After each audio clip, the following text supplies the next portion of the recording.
even just kind of like who you're surrounding yourself with. I guess it kind of segues perfect into this and who you're investing in, what communities you're investing in. He said this, I actually wrote it down and quoted him. So shout out Grandolph. He said, deal with people who care more about their reputation than their NFTs. And I was just like, hell yeah, that's huge. That's huge. More about their reputation than that funny little JPEG. So that's massive. Shout out Grandolph. You said that the other day and you might not even realize you said it. So wanted to shout you out. That was kind of in relation to that. And then you talk about giving and getting feedback. Humble yourself. Like, you don't know shit. Nobody knows shit, especially about this space, for crying out loud.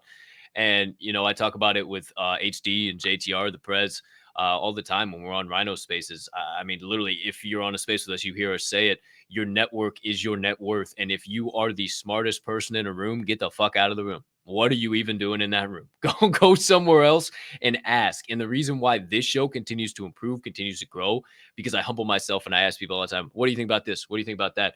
If I did this differently, would you think that would work? This, that, and the third. I don't just come up with all this stuff all by myself. I ask opinions. I ask thoughts, and I used to hate the word feedback. Hate it. And in sales, dude, doing fucking role plays, all that shit, bro, feedback is massive. Oh, let me give you some feedback on that. Oh, let me give you some feedback on that. It's always negative. Well, I can give you because it's always trash, right? It always sucks. It fucking blows. What do you mean? I'm the best fucking person on the planet. What do you mean? I didn't do that wrong. Fuck you mean? But you just shut the fuck up, humble yourself for a minute. You might learn a thing or two. And that's really where I've gotten. And it's just been so cool to go to these spaces, sit back with my book, and just literally bust it open, sit back like this, and just sit it right here and just listen and take notes. I've never had an opportunity like it. So, and I really attribute a lot of that to you too. I've learned so much from you, man. And you are There's a book in case you're looking for something to read. Big Potential by Sean Acker. Mm-hmm. ACHOR, Sean Acker. Yep. Oh shit! Shout out Sean. Oh shit! I got to listen to him speak. Hey, keep going. I got a book. Keep going. No problem. This book really kind of takes what I say about the 5-foot circle and about the whole PLP and positivity thing, and it creates a how does that happiness in PLP, how does that translate to your teams in business? How does it translate down to, like I would say in our Web3 situation? How does that translate down to your community? And what do you do to create that? And a lot of times, and I've said this like 100 times, like we talked about it earlier, the art's only going to get people, maybe to your project. It's what you do with the project and the community that you build after that creates that. And piggybacking off of something else or someone else or anything else trying to do them is not going to take that. Like, just like Bored Ape right now, like they're in this position where they have to try new things and they're going to fail sooner or later on something. And again, some would even say, hey, Other Deeds is somewhat of a failure because, hey, it was too easy to mint out the gas plus, and everybody's down on that. But, they're still looking for the upside potential. My point being is that your point is right. Nobody knows what they're really doing, but you have to be innovative in what you do in your community and what you do. And this is one. I've read 32 books this year. And in those 32 books, I would say that, there's quite a few in the last few that have come up that have allowed me to be able to really grab a hold of how do I, use the charismatic energy and the PLP that I have every day that I do without any help or need or nudge. How do I translate that to the people that I influence? And how do I translate that to the people that I can speak to? Because I think people are looking for a way to be more confident. I think people are looking for a way to influence people and get better ideas out of them and to open up dialogue a little bit better than they have in the past. And I think there's a way that you can do that by including people, taking feedback, giving feedback, understanding that not every bit of feedback you get is going to be good. And you have to convey that to a person in a way that says, look, I took your feedback. I'm not saying I'm going to use your idea. I'm not saying it's good or bad, but I have your feedback. It's well noted. And in that feedback, maybe I don't use that specific idea, but maybe that feedback kind of transcends that idea and goes into something else, and it helps to influence something that will influence the bigger, greater good of everything as we do that as a whole. So I think that's the meaning of building, and big potential is one way that I've been kind of transgressing that. It's just, like I said, it's success raises our achievement, and so something interesting in it.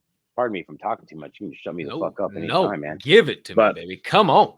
I'll say this, one thing that's exciting about, life is that every time you go to build something, you always think like, okay, hey, at first you look at that, those Legos, and at first you might have gotten just like a little bag of Legos, and it's had like, maybe it was a horse that it was supposed to build. So you build the horse.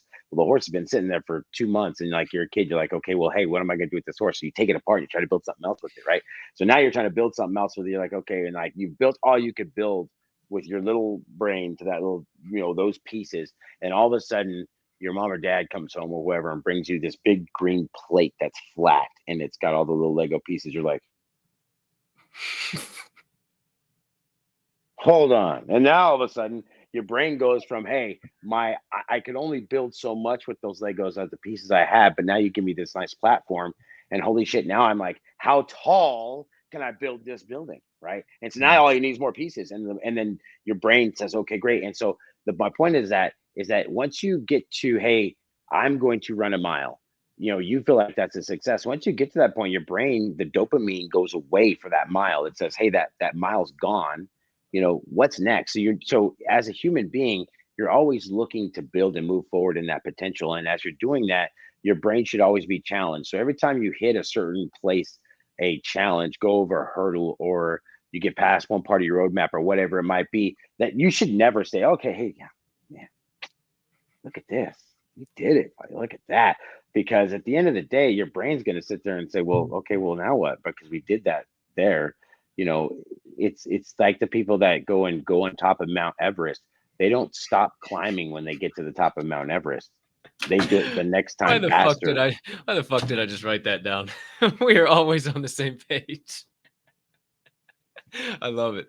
I What'd love you it. write down? Tell me. Speak I, to me, I man. just I just wrote down climbing mountains, and always trying to improve. You get to the peak of one mountain, and you look to the right, and you see an entirely new peak, and you say, "Well, fuck, I can probably get to that one too if I got to the top of this one." I mean, it's kind of on the same thought track, but I love what you're saying, man, and you're not only an inspiration to me, but an inspiration to so many people in the space. And like, I just want to remind you, we talked about it this morning, you're making it through.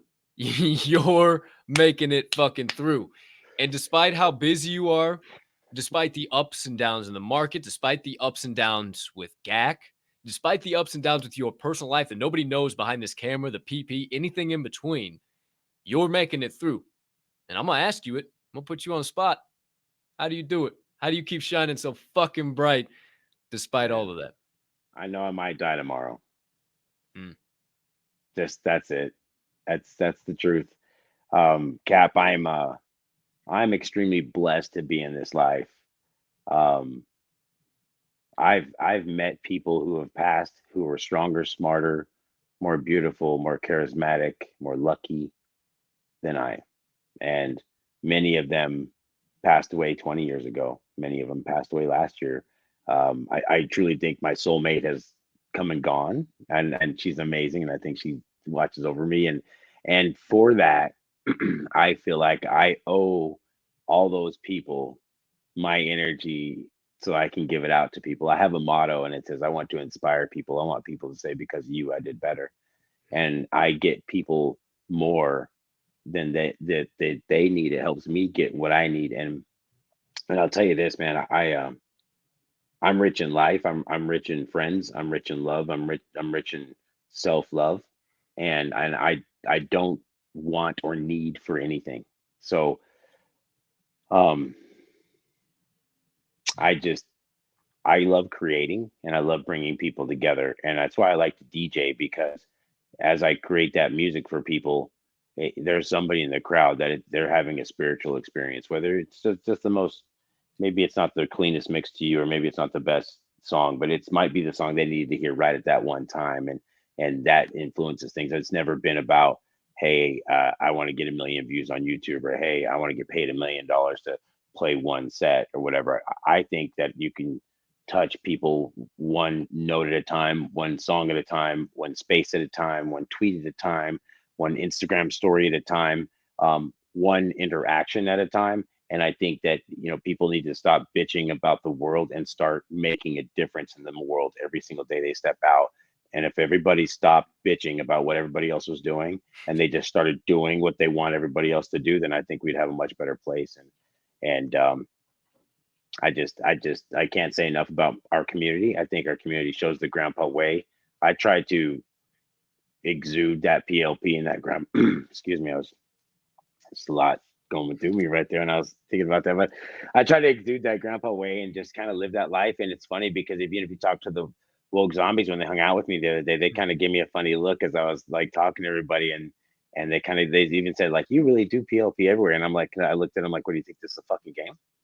Hmm. Like I might die tomorrow. Like I don't want the last interaction somebody has with me to be." Damn, do you remember how BJ was that day? Like he was such an asshole that day. Hmm. Like that's never what I want. I'm walking away like all love, smiles. You're gonna see these dimples, and the last thing you're ever gonna see is these dimples of me. You're gonna see that look, and so that way, hopefully, the last memory you have of me is me smiling with all my glory and aura and shine, because I do shine so bright that I don't care if it's dark outside. I'm having a great time no matter where I'm at. So